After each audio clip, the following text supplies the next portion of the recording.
The War of the Two Kings, and Queens Part 6, the aftermath of the battle near of Reveron. Lord Clee Serwyn was slain in the battlefield, with other great nobles. The rest is captured by the Lannisters, as Sir Wylis Manderly, Robert Glover and Titus Blackwood. Patrick Mallister was overwhelmed by Tywin Free's men, and was used to force the sickly Lord Jason to surrender Sigurd, the seat of House Mallister. King Daemon Lannister, now truly is the king of the Rock and the Trident. The Lannisters have gained their former reputation, to be a feared and respected house. Like in Tywin Lannister's time, Lord Bronn meets with the Reach Lords to discuss the situation. Some lords suggest to join King Gendry Baratheon, now that he's the official ruler of King's Landing, and ask to assemble their armies to crush the Vale men. An alliance with the Stormlands Dawn and the Reach will be unstoppable, they say. Some lords agree with Lord Bronn that they should stay neutral, because it's not their war. Before Bronn talks, Lord Titus of House Peake suggests that they should support King Daemon Lannister's claim. Lord Bronn refuses, and Lord Titus is furious. He tells Bronn that he only cares about power for himself, and doesn't want to support the rightful ruler. Lord Titus say that he shouldn't have become Lord of Highgarden in the first place. When houses as Peake and Ball trace their descent from Garth Greenhand, he complains about being made vassal of Bronn, and insisted that every Reach house is nobler than that of a mere cutthroat.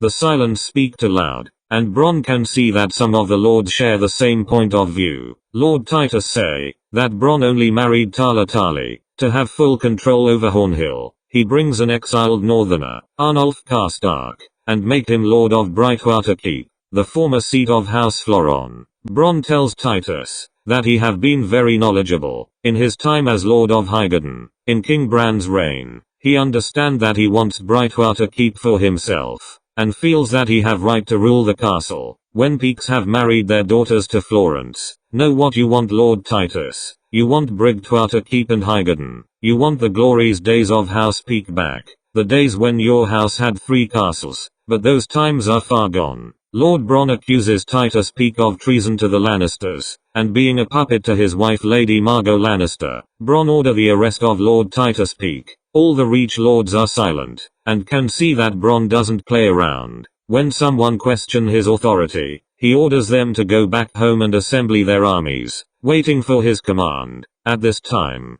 King Gendry Baratheon have amassed in King's Landing, and advanced towards Maidenpool. The exact number of both sides is uncertain, but King Gendry's men is thought to be around 29,000 men, most of them Dornishmen. On the other hand, the Vale army, under Jon Royce, is significantly smaller, and wouldn't have been much more than 15,000 soldiers, 10,000 from the previous Vale army, and the others are men from Maidenpool, Harrenhal, Castle Derry and other rivermen who refused to bend the knee to Daemon Lannister. Despite the numerical numbers between the two sides, Lord Royce's forces is highly motivated, with high moral and battle-hardened soldiers due to their previous victory. King Gendry Baratheon and Lord Royce meet before the battle. Gendry tells Lord Royce to bend the knee, and join forces with him to defeat the Lannisters. Lord Royce say that he only answers to his queen's orders. Gendry tells him that Queen Sansa is probably dead after the destruction of the entire northern host, and if they fight each other today, the Lannisters would have an easier time to finish them off.